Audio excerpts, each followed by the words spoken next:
Hello everyone, so welcome back to Vijay sir academy. तो guys आज के इस वीडियो में डिस्कस करने वाले हमारे ज्योग्राफी का अगला चैप्टर। आई होप सभी लोगों ने अब तक 8 चैप्टर तक सारे आंसर्स क्वेश्चंस को देख लिया होगा। जिन लोगों ने देखा है और अभी तक शेयर नहीं किया है तो गाइज आप लोगों से रिक्वेस्ट है, प्लीज अपने फ्रेंड्स में ये वीडियो को ज्यादा से ज्यादा शेयर कीजिए ताकि उन लोगों को भी कहीं ना कहीं हेल्प हो पाए। तो अभी तक हम लोगों ने 8 चैप्टर तक कर लिया था, लेकिन अब इस 9 चैप्टर में हम देखने वाले हैं कि जो ब्राजील और इंडिया का ट्रांसपोर्ट कैसा है, टूरिज्म कैसा है, वहाँ का कम्युनिकेशन कैसा है, इन सभी चीजों के बारे में हम देखने वाले हैं। तो एक एक करके सारे आंसर क्वेश्चन को कवर करने वाले हैं। वीडियो थोड़ा सा लंबा हो जाएगा, पेशेंस रखना, वीडियो को पूरा देखना, क्योंकि इस पर्टिकुलर वीडियो के अंदर ऑलमोस्ट 15 क्वेश्चन में आज कवर करने वाला हूं, जिसके अंदर आप लोगों का डिफरेंशिएट बिटवीन जो है वो 2 है, और गिव रीजन जो है वो 5 है, और शॉर्ट नोट 4 है, और लॉन्ग आंसर जो है आपका वो भी 4 है। तो गाइस वीडियो थोड़ा सा लंबा हो जाएगा, वीडियो को पूरा देखना। वीडियो को स्टार्ट करते हैं जल्दी जल्दी और डिफरेंशिएशन के पॉइंट देखते हैं। एकदम ईजी है। आपका जो डिफरेंशिएशन है वो है differentiate between the water transport in Amazon river है ना गंगा रिवर। अमेजन रिवर में और गंगा रिवर में क्या डिफरेंशिएशन है वाटर ट्रांसपोर्ट के अंदर, वो देख लेते हैं। इसमें पहला पॉइंट आपका दिया है, international commercial water transport is carried out in Amazon river. Amazon river के अंदर इंटरनेशनल ट्रांसपोर्ट होते हैं, मतलब एक देश से दूसरे देश में सामान लाना ले जाना हो तो उस चीज के लिए हम लोग अमेजन रिवर का यूज करते हैं। वहीं पे अगर गंगा की बात करें तो यहाँ पे इंटरनल वाटर ट्रांसपोर्ट होता है, यानी अपने यूपी स्टेट के अंदर, बिहार स्टेट के अंदर जहां जहां से गंगा बहती है उन सब जगहों पे अगर ट्रांसपोर्ट करना है तो गंगा रिवर का यूज करेंगे। सेकेंड पॉइंट देख लेते क्या है, amount of water transport carried out in Amazon river is comparatively higher. Amazon river में अगर वाटर ट्रांसपोर्ट की बात करें तो गंगा के कंपेयर में ज्यादा है। क्यों? क्योंकि काफी लंबी रिवर है, इंटरनेशनल है, काफी लोग उसका यूज करते हैं अपने गुड्स को एक कंट्री से दूसरे कंट्री में पहुंचाने के लिए। वहीं पे गंगा की बात करें तो वहां पे एज कम्पेयर टू अमेजन जो वाटर ट्रांसपोर्ट है थोड़ा सा लेस है। तो काफी इजी है, बस 2 पॉइंट दिया हुआ है। आई होप सभी लोगों ने समझा होगा अच्छी तरह से।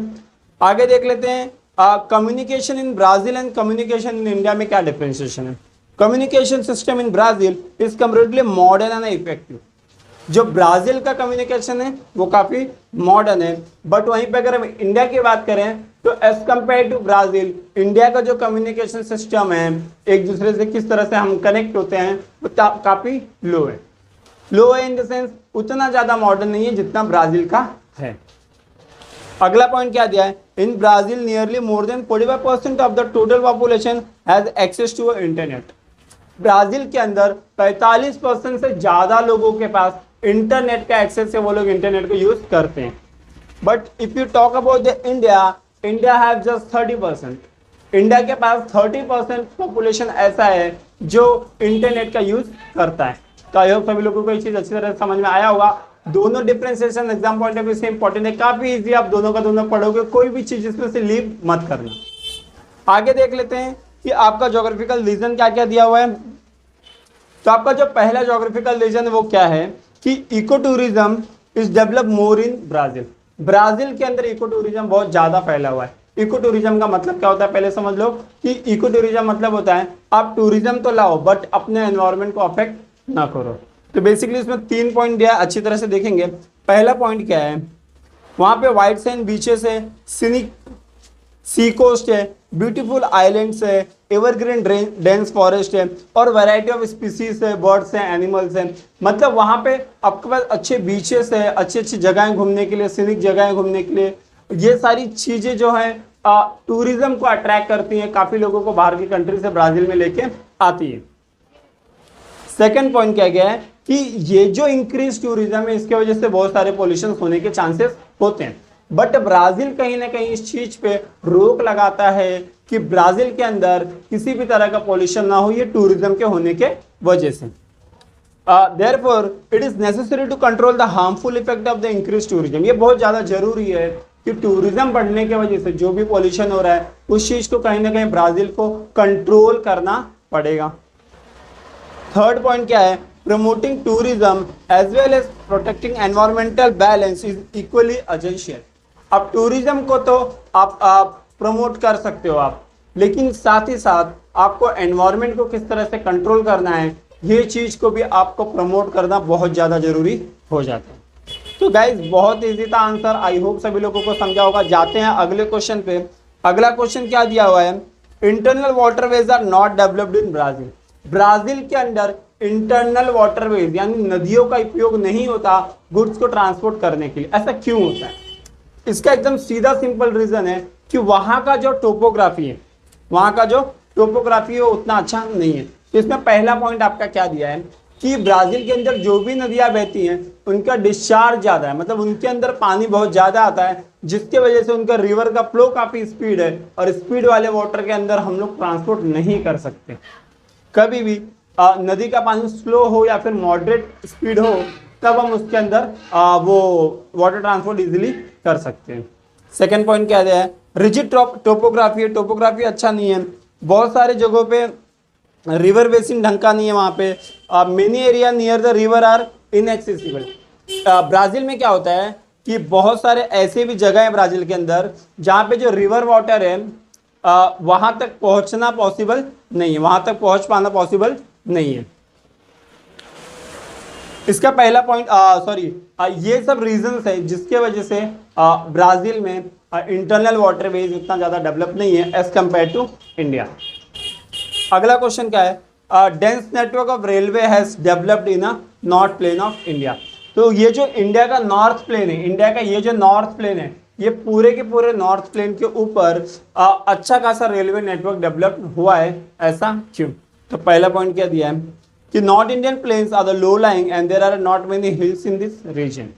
पहली बात तो ये लो लाइंग एरिया है, प्लेन है काफी, और यहाँ पे बहुत ज्यादा हिल्स नहीं पाए जाते हैं, जिस वजह से यहाँ पे रेलवे नेटवर्क काफी डेंस बनाया जा सकता है।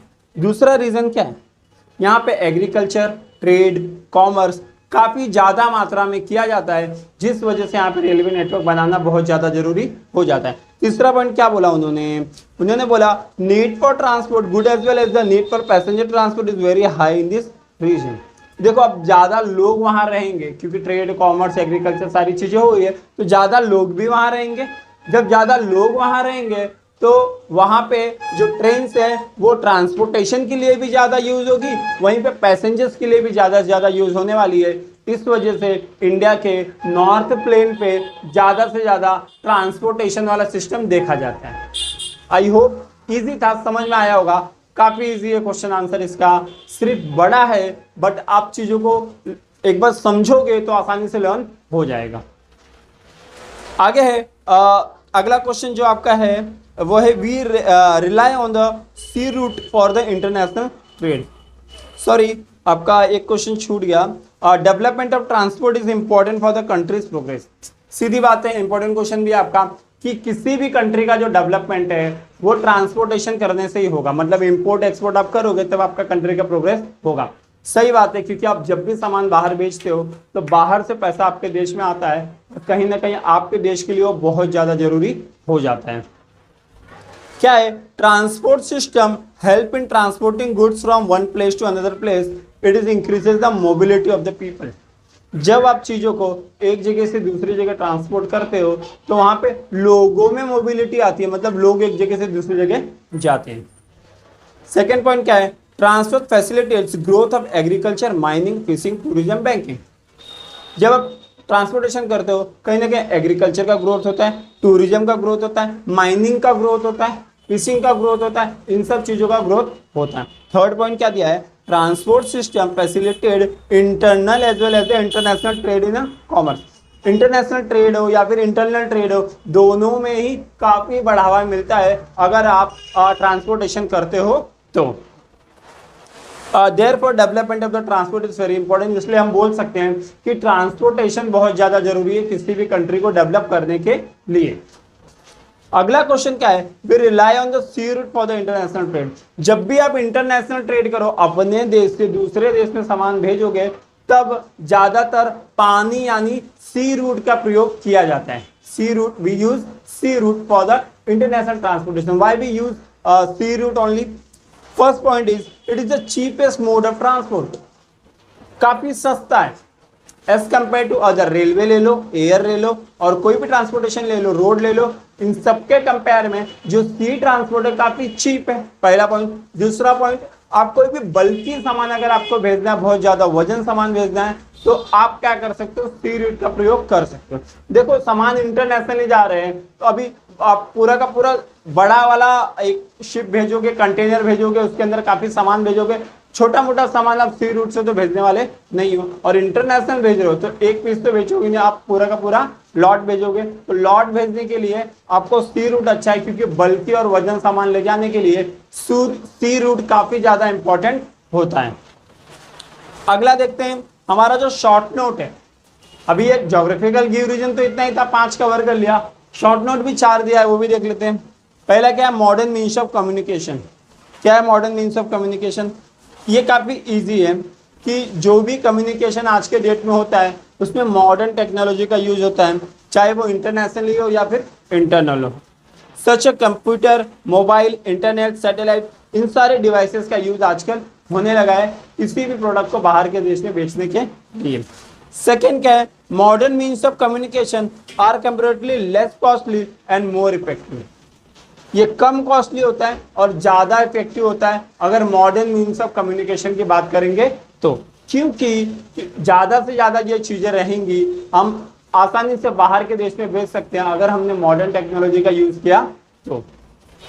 अगला पॉइंट क्या है, in India telecom industry is one of the fastest growing sector today. India is one of the largest countries using a telephone, smartphones and internet. India के अंदर टेलीकॉम इंडस्ट्री काफी तेजी से बढ़ा है, जिस वजह से भारत के अंदर मोस्ट ऑफ द लोग स्मार्टफोन आजकल यूज कर रहे हैं। तो इंडिया एक बहुत ज्यादा इंटरनेट यूज करने वाला कंट्री बन चुका है, यानी हम थोड़े से मॉडर्नाइजेशन की तरफ जा रहे हैं। अगला पॉइंट है, with development of its own satellite India has proved itself in the field of modern. India अपना खुद का सैटेलाइट बनाने की वजह से हमने भी प्रूव कर दिया कि हम भी एक मॉडर्न कंट्री हैं। अगला क्या है, air transport in India. India के अंदर एयर ट्रांसपोर्ट की बात हो रही है। कंपेयर टू ब्राजील, इंडिया के अंदर भी एयर ट्रांसपोर्ट काफी डेवलप होता है। अगला पॉइंट क्या है, मॉडर्न टाइम्स की बात करें, we use international airways, internal airways in India increase.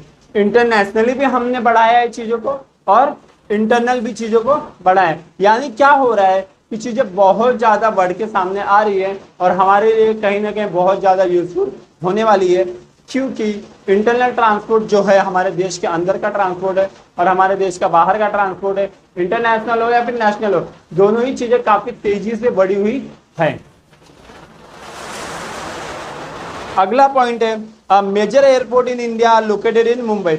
India के अंदर बहुत सारे जो एयरपोर्ट है वो मुंबई के अंदर लोकेटेड हैं, क्योंकि यहाँ से काफी इंटरनेशनल फ्लाइट्स आती जाती हैं दूसरे कंट्रीज में।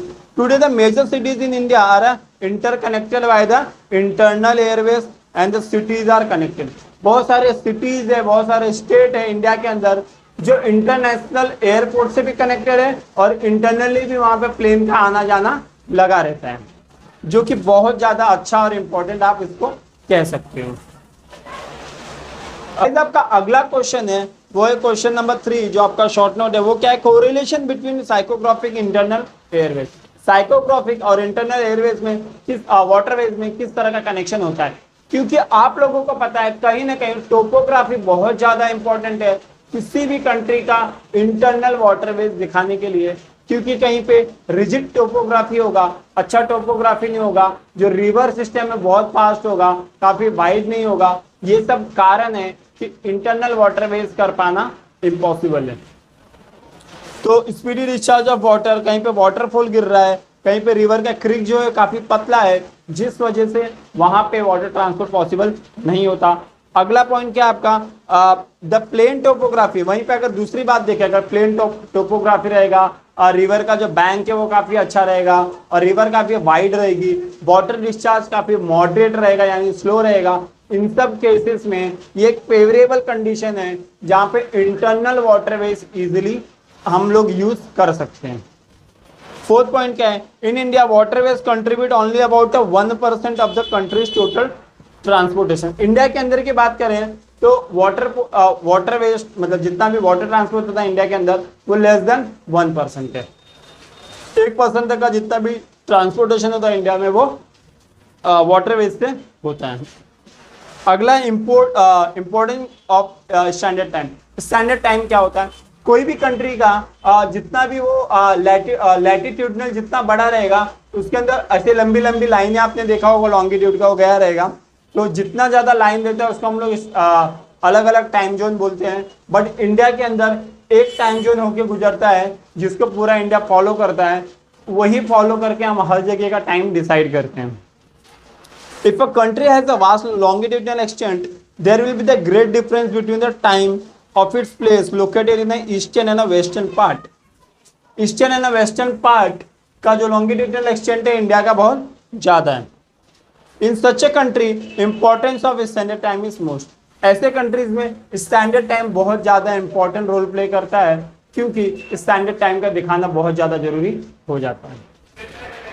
The standard time of the country is the official time. It is commonly accepted at all places in a country. Standard time एक ऐसा टाइम है जो पूरे देश के हर कोने में जो घड़ी लगी हुई है सब जगह पे सेम टाइम होता रहेगा, उसको स्टैंडर्ड टाइम बोलते हैं। अगला पॉइंट क्या है? It is also help in coordination of the functioning of the bank, school, colleges, market.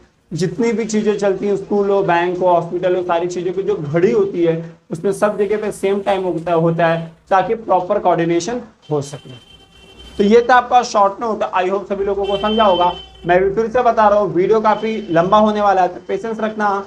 और वीडियो में जो डिस्टर्बेंस हो रही है, सडनली बारिश चालू होने की वजह से कुछ ना कुछ डिस्टर्बेंस आ रही होगी, तो थोड़ा सा इग्नोर करना, बट वॉइस मेरी क्लियर होगी आप सभी लोगों के लिए। आप बस सुनोगे तो चीजें समझ में आ रही होंगी। गाइस देख लेते हैं अपना अगला क्वेश्चन जो है आंसर इन डिटेल।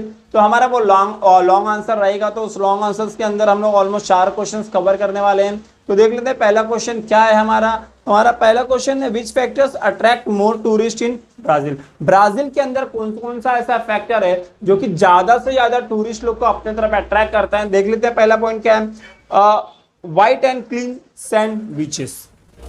सफेद कलर का बालू वाले बीचेस अवेलेबल है ब्राजील के अंदर, जो कि बहुत ज्यादा लोगों को वहां पे अट्रैक्ट करते हैं। अट्रैक्टिव सी कोस्ट है वहां पे, ब्यूटीफुल आइलैंड से, evergreen deep and dense rain forest है अमेजोन का, जिसके बारे में हम लोग ने ऑलरेडी देखा है पहले भी। वैरायटी ऑफ एनिमल और बर्ड स्पीसीज दिखते हैं, अलग अलग टाइप के बर्ड स्पीसीज वहां पे दिखेंगे। गार्डन से, पार्क से, ऐसी अच्छी अच्छी चीजें हैं जो हम सभी लोगों के लिए वहां पे ज्यादा अच्छी दिखेंगी। अगला क्वेश्चन है आपका, what are the difficulties in the development of the railway system in Brazil internal area. Brazil के इंटरनल एरिया में क्या क्या डिफिकल्टी फेस करते हैं, क्या क्या डिफिकल्टी है? Following are the difficulty. First क्या है, अमेजन रिवर बेसिन। पहला तो सबसे पहले डिफिकल्टी वही है कि अमेजन रिवर बेसिन में पहली बात तो ये एरिया इतना डेंस है कि वहां पे एक्सेस पाना ही पॉसिबल नहीं है, तो वहां पे ट्रांसपोर्टेशन पॉसिबल नहीं है, जिस वजह से रेलवे नेटवर्क वहां पे बनाना पॉसिबल नहीं है। अगला क्या है, inaccessible dense forest and area located northern part of the Brazil. Brazil का जो भी नॉर्दर्न पार्ट है, मैंने आपको पहले ही बताया था कि ये एक्सेस कर पाना इसको पॉसिबल नहीं है क्योंकि काफी डेंस है वहां पे। अगला पॉइंट क्या है इसका, रिजिड टोपोग्राफी इन ब्राजीलियन हाईलैंड। ब्राजील का जो हाईलैंड है वहां पे रिजिड टोपोग्राफी है, वहां पे भी ज्यादा पॉसिबल नहीं है वहां पे जाना और आना। ये जो पार्ट है और ये जो पार्ट है, यहाँ पे बहुत सारे हाईलैंड्स है जहाँ पे ब्राजील में इनएक्सेसिबल चीज है, वहां पे जाना पॉसिबल नहीं है। अगला क्या है, marshy area of the Pantanal located in south eastern part of the Brazil. Brazil का जो साउथ ईस्ट पार्ट है, ब्राजील का जो साउथ ईस्ट पार्ट है वो काफी मर्सी एरिया है, यानी काफी दलदलिया इलाका है जहां पे भी रहना जाना पॉसिबल नहीं है। अगला देख लेते हैं, explain the nature which of the communication have expedited the field of communication. क्या मीन्स ऑफ कम्युनिकेशन, कौन कौन से टाइप का कम्युनिकेशन है? पहला क्या, telephone, mobile phone, computer, internet etcetera. Means of communication, expedite field of communication. Communication के field में ये सारी चीजों ने बहुत इंपॉर्टेंट रोल प्ले किया है, जैसे टेलीफोन हो गया, मोबाइल हो गया, इंटरनेट हो गया, ईमेल हो गया, ये सारी चीजों ने काफी अच्छा रोल प्ले किया है किसी भी देश का कम्युनिकेशन बढ़ाने के लिए। कम्युनिकेशन का मतलब क्या होता है, एक दूसरे से हम बात कर सकते हैं। अगला पॉइंट क्या है, the means of mass communication like television, radio, newspapers etcetera have expedite the field of communication. Mass media, हमारे जो न्यूज चैनल्स आते हैं, उन्होंने भी कहीं ना कहीं कम्युनिकेशन में बहुत ज्यादा हेल्प इंडिया का किया है। इंडिया का, ब्राजील का, हर एक कंट्री का ये चीज होता रहता है, इन लोगों ने भी काफी हेल्प किया है मास मीडिया ने किसी भी देश के। टेलीविजन है, रेडियो है, न्यूज़पेपर है, इन सभी चीजों को आप इन ऑल मास मीडिया बोल सकते हैं। देख लेते हैं हमारा लास्ट क्वेश्चन आज का क्या है।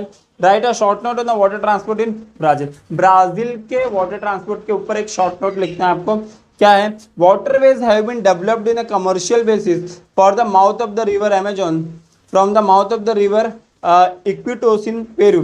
The longest international waterways can be navigated through the waterways.